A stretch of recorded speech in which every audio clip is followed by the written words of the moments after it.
اب دو ہی صورتیں ہو سکتی ہیں، یا تو اس ناسکی نے ہمیں غلط معلومات مہیا کی ہے یا پھر سیکرٹ سروس نے غلط لوگوں کو پکڑا ہے۔ مادام ماریا نے بات چیت ختم ہونے پر ٹرانسمیٹر آف کرتے ہوئے کہا، مادام مجھے یقین ہے کہ ناسکی غلط معلومات مہیا نہیں کر سکتا، سیکرٹ سروس کو ہی غلطی لگی ہے، ریمزے نے فوراً جواب دیتے ہوئے کہا۔ مگر سیکرٹ سروس انتہائی تربیت یافتہ ٹیم ہے، وہ اتنی بڑی غلطی کیسے کر سکتے ہیں؟ کہیں یہ فراڈ کال نہ ہو؟ ماریا بات کرتے کرتے یکلخت اچھل پڑی۔ فراڈ کال کیا مطلب؟ سب ساتھیوں نے انتہائی حیرت بھرے لہجے میں کہا۔ یہ عمران بھی ہو سکتا ہے جو سیکرٹ سروس کے چیف کے لہجے اور آواز میں کال کر سکتا ہے۔ چونکہ اس کا تعلق پاکشا سیکرٹ سروس سے ہے، اس لیے یقیناً اس کا تعلق فن لینڈ کے سیکرٹ سروس سے پڑتا رہتا ہوگا۔ وہ سیکرٹ سروس کے چیف کی آواز اور لہجے سے واقف ہو۔ اس نے میرے سامنے چیف سیکرٹری سے فن لینڈ کا وزیر اعظم بن کر بات چیت کی تھی اور اس نے وزیر اعظم کے لہجے اور آواز کی اس طرح کاپی کی تھی کہ چیف سیکرٹری، جس کا پرائم منسٹر سے ہر وقت رابطہ رہتا ہے، فرق نہ پہچان سکا تھا۔ ماریا نے ہونٹ چباتے ہوئے کہا، مگر اس عمران کو یہ کیسے معلوم ہو سکتا ہے کہ گریگ نے رک کر کہنا شروع کیا، وہ انتہائی شاطر آدمی ہے، مجھے بہرحال چیک کرنا ہوگا، ماریا نے کہا اور اس نے تیزی سے ٹرانسمیٹر پر ایک نئی فریکوینسی ایڈجسٹ کرنی شروع کر دی۔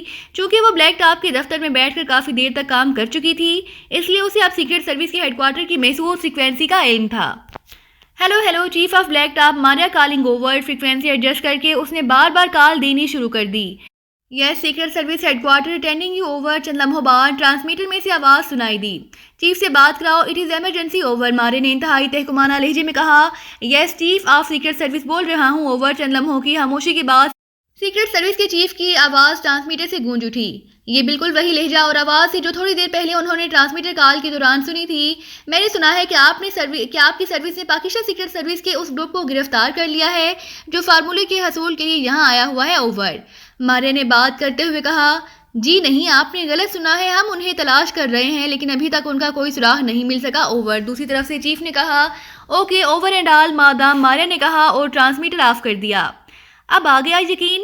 ماریا نے مڑ کر اپنے ساتھیوں سے کہا اور سب نے سر ہلا دیے۔ کمال ہے مادام، یہ شخص تو واقعی انتہا درجے کا شاطر ہے، گریگ نے کہا۔ فاق پہنچنے میں کتنا وقت مزید لگے گا؟ ماریا نے گریگ کی بات کا جواب دینے کی بجائے پائلٹ سے مخاطب ہو کر کہا، 15 منٹ کا سفر باقی رہ گیا ہے مادام، پائلٹ نے مؤدبانہ لہجے میں کہا۔ ہیلی کاپٹر کو نیچے اتار دو تاکہ اس نئی صورتحال پر اچھی طرح غور کر لیا جائے، مادام نے کہا اور پائلٹ نے اس بات میں سر ہلا دیا۔ تھوڑی دیر بعد ہیلی کاپٹر دور تک پھیلے ہوئے کھیتوں کے درمیان ایک خالی جگہ پر اتر گیا۔ عمران کی اس کال کا مطلب ہے کہ اسے یہ معلوم ہو چکا ہے کہ ہم اس کی تلاش میں فاق آ رہے ہیں، اور دوسری بات یہ کہ ہم آبی ہیلی کاپٹر پر رہے ہیں اور فاق بہرحال ایک قصبہ ہے، اس لیے وہاں اتنے بڑے ہیلی کاپٹر کو آسانی سے مارک کیا جا سکتا ہے۔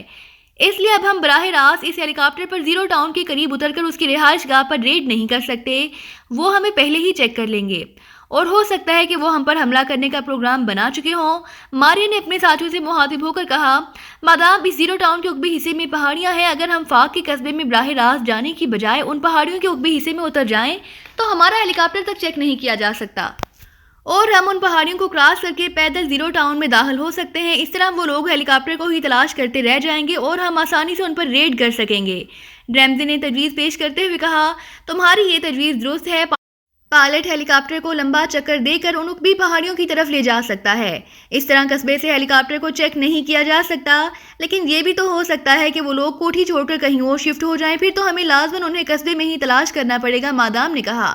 مادام اگر وہ کوٹھی چھوڑ کر کہیں شفٹ ہوں گے بھی تو صحیح، وہ دو صورتیں ہو سکتی ہیں کہ یا تو وہ فوری طور پر فریڈ سے رابطہ کر کے کوئی نئی جگہ حاصل کر لیں گے، یا دوسری صورت یہ بھی ہو سکتی ہے کہ وہ زیرو ٹاؤن میں ہی کسی حالی پڑی ہوئی کوٹھی پر قبضہ کر لیں۔ ویسے میرا خیال ہے کہ یہ لوگ یقیناً ایسی کوٹھی میں شفٹ ہوں گے جہاں سے یہ اپنی اصل رہائش گاہ پر بھی نظر رکھ سکیں، تاکہ اگر ہم کسی طرح بھی ان کی رہائش گاہ کو ٹریس کر کے اس پر ریڈ کریں تو وہ ہمیں کور کر سکیں، گریگ نے کہا۔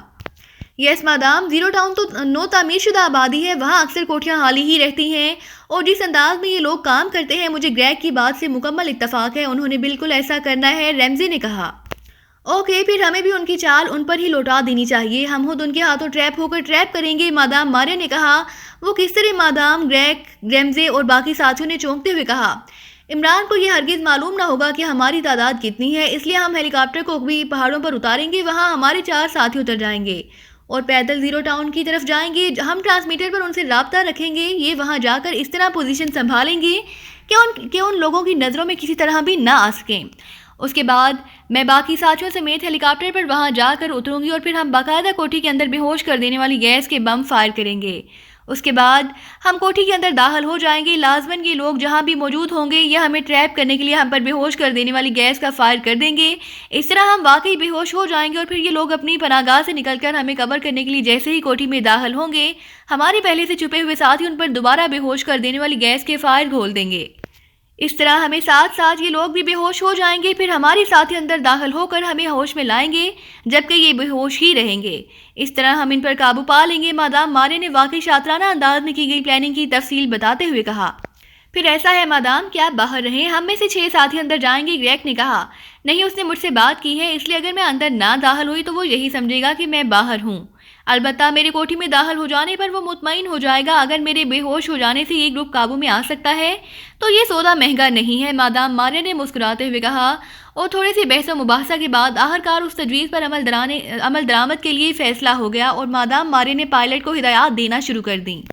عمران اور اس کے ساتھیوں کو ماریا کا انتظار کرتے ہوئے 1.5 گھنٹہ گزر گیا تھا. وہ سب اپنے اپنے خیالوں میں ڈوبے ہوئے تھے. ہیلی کاپٹر خاموشی میں اچانک جولیا کی آواز سنائی دی اور وہ سب چونک پڑے. ہاں, واقعی ہیلی کاپٹر کی آواز سنائی دے رہی ہے. یہ شاید عقبی طرف سے آ رہا ہے, ساتھ کھڑے ہوئے صفدر نے کہا. اور اس کے ساتھ عمران نے ہاتھ میں پکڑی ہوئی کیپسول گن کا رخ کوٹھی کی طرف موڑ دیا. ہیلی کاپٹر کے لینڈ ہوتے ہی اس میں سے یکے بعد دیگرے آدمی اترنے لگے. ان سب کے ہاتھوں میں مشین گنیں تھی. کل 6 افراد تھے اور آخر میں ماریا خود اتری. اس نے ہاتھ کے اشارے سے اپنے ساتھیوں کو ہدایات دی اور وہ سب جھکے انداز میں سڑک کراس کر کے کوٹھی کے پھاٹک کی طرف بڑھنے لگے.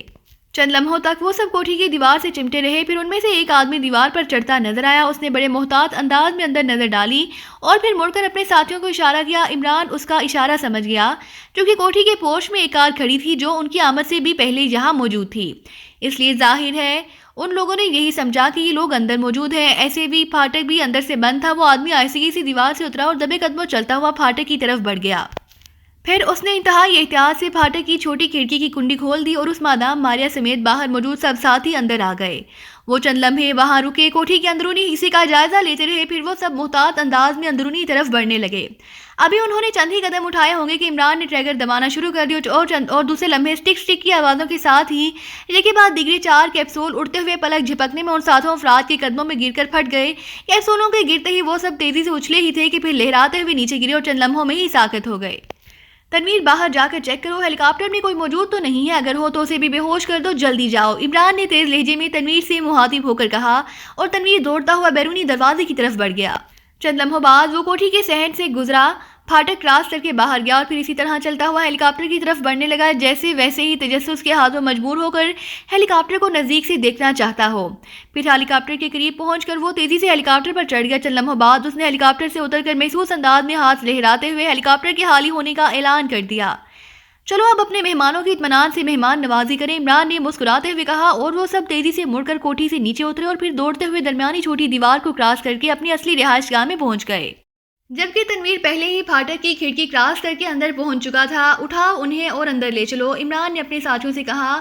اور وہ سب بے ہوش پڑے ہوئے ماریا اور اس کے ساتھیوں کو اٹھانے کے لیے جھکے ہی تھے کہ اچانک سٹک کی آوازیں ابھری اور وہ یہ آوازیں سنتے ہی تیزی سے چونک کر سیدھے ہوئے کہ دوسرے لمحے ان کے ذہنوں پر یکلخت اندھیرے کی چادریں پھیلتی چلی گئیں.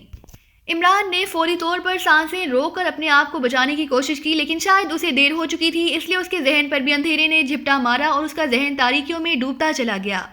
ان اندھیروں میں اچانک روشنی کی کرن چمکی اور پھر یہ روشنی اس کے ذہن میں تیزی سے پھیلتی چلی گئی اور اس کے ساتھ ہی اس کی آنکھیں کھل گئی.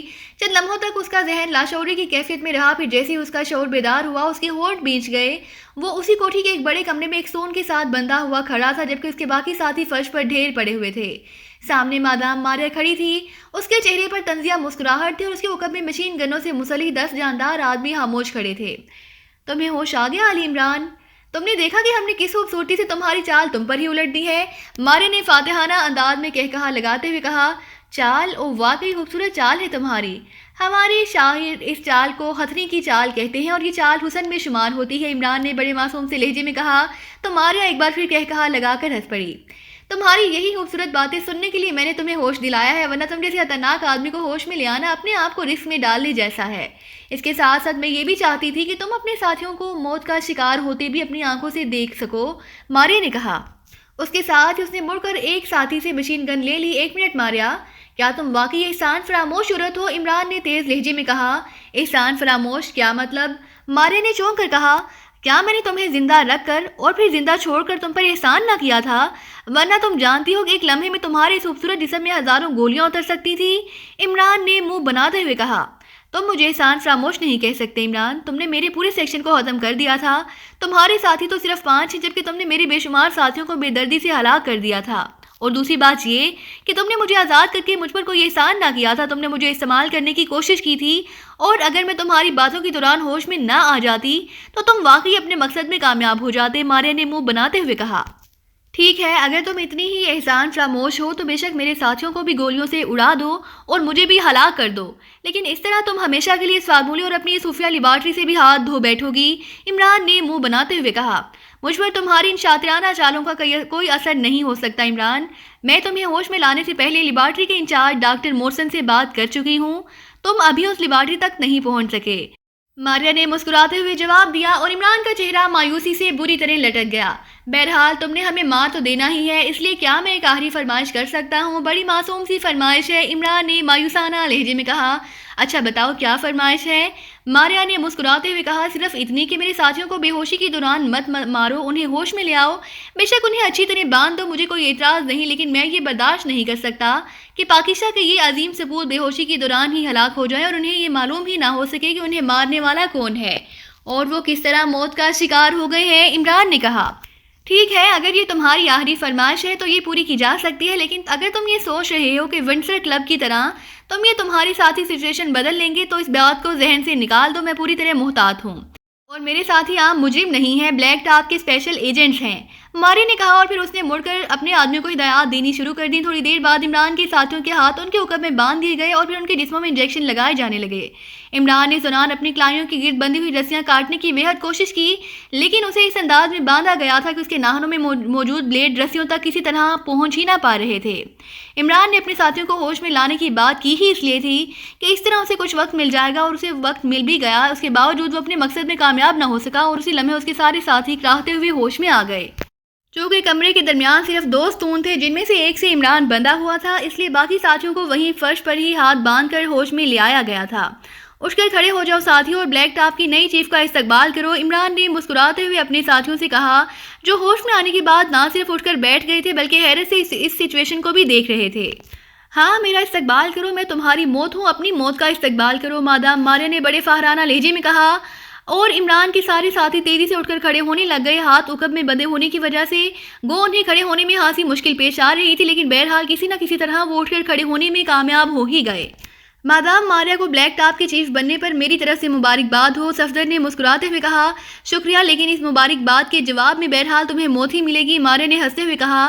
مادام ماریا، کیا تم ہمیں ہلاک کرنے سے پہلے یہ بتانا پسند کرو گی کہ تمہیں ہمارے موجود ہونے کا کیسے پتہ چلا اور تم نے ہمیں کس طرح اپنی زبردست اور کامیاب پلاننگ سے شکست دے دی؟ عمران نے ماریا سے مخاطب ہو کر کہا، مادام یہ لوگ وقت گزارنا چاہتے ہیں، اس کا یقیناً کوئی خاص مقصد ہوگا، کہیں انہیں کسی کی آمد کا انتظار نہ ہو۔ اچانک پیچھے کھڑے ایک لمبے تڑنگے آدمی نے ماریا سے مخاطب ہو کر کہا، او ہاں گریگ، تمہاری بات درست ہے، یہ انتہائی شاطر لوگ ہیں، مادام ماریا نے چونک کر کہا۔ تو پھر مادام آپ ان پر فائر کھول دیں، یہی بہتر ہے، گریگ نے جواب دیتے ہوئے کہا۔ کم از کم اسپیشل ایجنٹوں کو بندے ہوئے بے بس آدمیوں سے اس قدر خوفزدہ نہیں ہونا چاہیے مسٹر گریگ۔ عمران اس بار براہ راست گریگ سے مخاطب ہو کر کہا، یہ عمران اور اس کے ساتھی عام مجرم نہیں ہیں، یہ انتہائی تربیت یافتہ ایجنٹ ہے اور ان کے کارناموں کی پوری دنیا میں دھوم مچی ہوئی ہے، اس لیے میں انہیں پورا موقع دینا چاہتی ہوں کہ یہ اس سچویشن میں کیا سوچتے ہیں اور کیا کر سکتے ہیں۔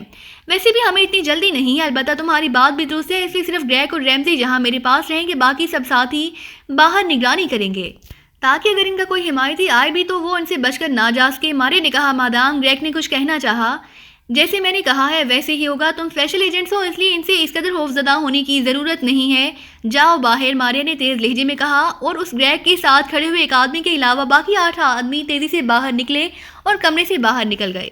میرے بس میں ہوتا تو میں تمہاری اس نئے عہدے پر تمہارے گلے میں اپنے ہاتھوں سے پھولوں کا ہار پہنا تھا، لیکن اس میں 2 رکاوٹیں بہرحال موجود ہیں، ایک تو یہ کہ میں بندھا ہوا ہوں اور دوسری یہ کہ تم بہرحال عورت ہو، اور اگر میں ایسا کروں تو تم تو شاید مجھے مارو یا نہ مارو، جولیا مجھے گولی سے ضرور اڑا دے گی۔ عمران نے مسکراتے ہوئے کہا، اگر تمہیں اس کے گلے میں ہار ڈالنے کا اتنا ہی شوق ہے تو میری طرف سے اجازت ہے، جولیا نے بڑے جلے کٹے لہجے میں جواب دیتے ہوئے کہا، اور مادام ماریا بے اختیار کہا مار کر ہنس پڑی۔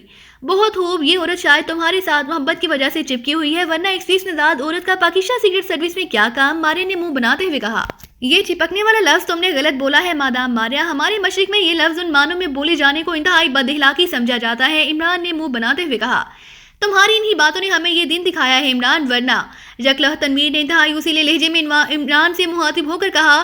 شٹ اپ، بکواس کرنے کی ضرورت نہیں ہے، جولیا نے یکلہ تنویر کی طرف مڑتے ہوئے انتہائی اصیلے لہجے میں کہا۔ لیکن دوسرے لمحے جس طرح بجلی چمکتی ہے اسی طرح جولیا کا تنویر کی طرف مڑتا ہوا جسم فضا میں اچھلا اور اس کے ساتھ ہی مادام ماریہ چیختی ہوئی اپنے پیچھے کھڑے گریگ اور ریمدے سے ٹکرا کر انہیں ساتھ لیتے ہوئے نیچے جا گری، اور جولیا نے واقعی انتہائی حیرت انگیز پھرتی کا مظاہرہ کرتے ہوئے بندے ہونے کے باوجود مادام ماریہ پر فائرنگ کلک مار کر اس کو گرایا تھا، اور اس کے ساتھ ہی وہ ہوا میں کلا بازی کھاتی ہوئی ان کے اوپر جا گری۔ اسی لمحے تنویر، صفدر، نعمانی اور صدیقی چاروں بجلی کی سی تیزی سے آگے بڑھے اور پھر کمرے میں کسی قدیم افریقی رقص کا انتہائی دلچسپ مظاہرہ شروع ہو گیا۔ وہ سب اچھل اچھل کر ان تینوں کو مسلسل لاتے مارے چلے جا رہے تھے، جبکہ جولیا ان پر گرتے ہی تیزی سے رول ہوتی ہوئی ایک طرف جا رکی اور پھر وہ پاری کی طرح تڑپ کر اٹھی اور اس کے دونوں بندھے ہوئے ہاتھ اس کے دونوں پیروں کے نیچے سے نکل کر آگے کی طرف ہوئے، اور اس کے ساتھ اس نے فرش پر پڑی ہوئی وہ مشین گن اٹھا لی جو اس کے فلائنگ کک کی ضرب کھا کر اچانک پشت کے بل گرنے کی وجہ سے مادام ماریہ کے ہاتھوں سے نکل کر ایک طرف جا گری تھی۔ اس کے ساتھ ہی کمرہ فائرنگ کی تیز آوازوں اور ماریہ اور اس کے دونوں ساتھیوں کی چیخوں سے گونج اٹھا۔ جولیا نے اسی طرح جھکے ان پر فائر کھول دیا، کیونکہ اس کو مشین گن اٹھاتے دیکھ کر باقی ساتھی بجلی کی سی تیزی سے پیچھے ہٹ گئے تھے۔ صفدر کے ہاتھوں کی رسیوں پر فائر کرو جلدی، عمران نے تیز لہجے میں کہا، اور اس کے ساتھ ہی صفدر نے ایک سائڈ پر جا کر اپنے عقب میں بندھے ہوئے ہاتھ جولیا کے سامنے کر دیے۔ اسی لمحے باہر سے دوڑتے ہوئے قدموں کی آوازیں سنائی دینے لگی اور جولیا بجائے صفدر کی رسیوں پر فائر کرنے کے اسی طرح جھکے انداز میں دوڑتی ہوئی دروازے کی طرف بڑھ گئی جو کھلا ہوا تھا۔ ابھی وہ دروازے کے قریب ہی پہنچی تھی کہ یکلخت باہر سے تڑتڑاہٹ کی آواز سنائی دی اور اس کے ساتھ ہی جولیا چیختی ہوئی اچھل کر سائڈ پر پشت کے بل گری۔ اسی لمحے یکلخت تنویر کسی جنگلی بھینسے کی طرح دروازے کی سائڈ سے اچھلا اور توپ کے گولی کی طرح اسی لمحے دروازے پر نمودار ہونے والے دونوں آدمیوں سے اس بری طرح جا ٹکرایا کہ انہیں بھی ساتھ لیتے ہوئے وہ خود بھی فرش پر نیچے جا گرا۔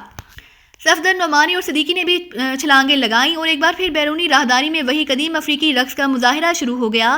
عقب میں بندھے ہوئے ہاتھوں کی وجہ سے ان کی صرف ٹانگیں ہی حرکت میں تھی اور وہ ان دونوں میں سے کسی کو بھی اٹھنے کے ایک لمحے کے لیے بھی مہلت نہ دے رہے تھے، اور جولیا نے پشت کے بل گر کر یکلخت کلا بازی کھائی اور دوسرے لمحے وہ ایک بار پھر اٹھ کر کھڑی ہو گئی، مگر کھڑی ہونے کی بجائے دوبارہ نیچے گری اور پھر ساکت ہو گئی۔ اس کے ایک بازو اور پہلو سے خون فواری کی طرح نکل رہا تھا۔ صفدر، جولیا کی طرح گن اٹھاؤ اور انہیں بھون ڈالو، جلدی کرو، عمران نے چیختے ہوئے کہا، اور صفدر بجلی کی سی تیزی سے پیچھے ہٹا اور اس نے جولیا کے انداز میں پھسل کر اپنے دونوں ہاتھ پیروں کے نیچے سے نکالے، لیکن پھر گن اٹھانے کی بجائے وہ یکلخت کسی گیند کی طرح فرش پر رول ہوتا گیا، اور چند لمحوں بعد جب وہ اچھل کر سیدھا ہوا تو اس کے دونوں ہاتھ اس کی گرفت سے آزاد ہو چکے تھے۔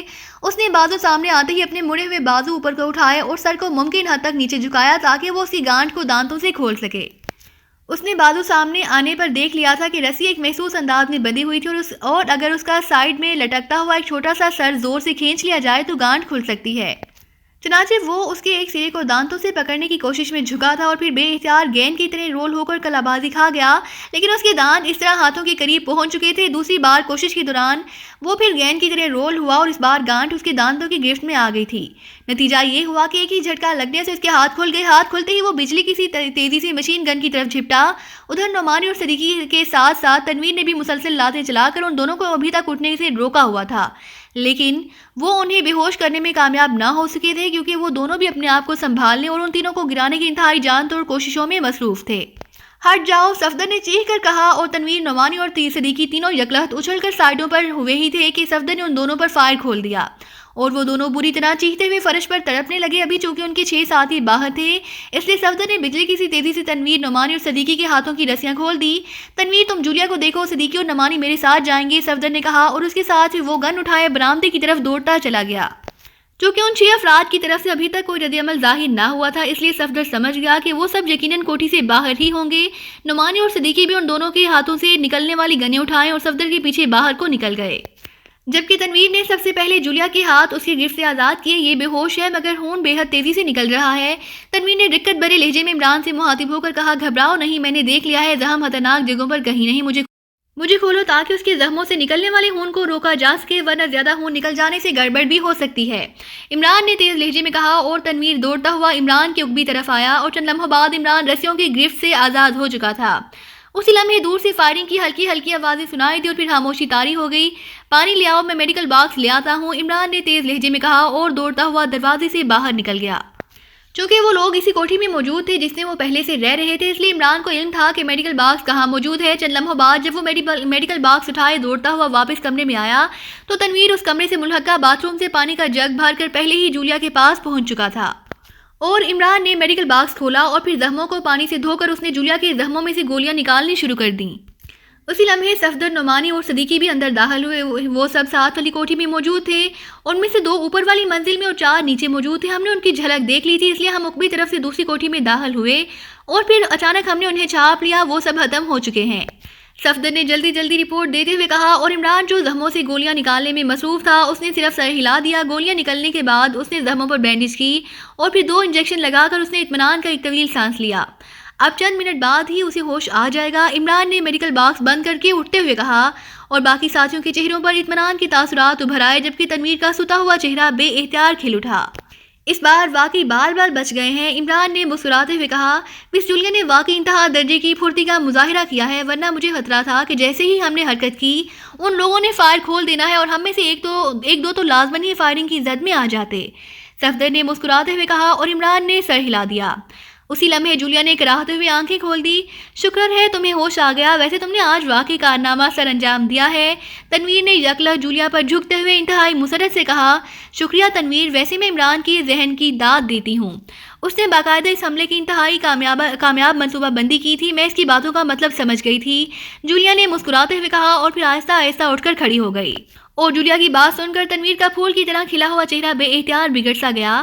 اس نے کیا کیا ہے؟ اپنے آپ کو تو چھڑوا نہیں سکا، بندہ کھڑا رہا ہے۔ اصل ہمت تو تم نے کی ہے، اگر تم اچانک اس ماریا پر فلائنگ کک نہ لگا دیتی تو ہم سب مارے جاتے، تنویر نے برا سا منہ بناتے ہوئے کہا۔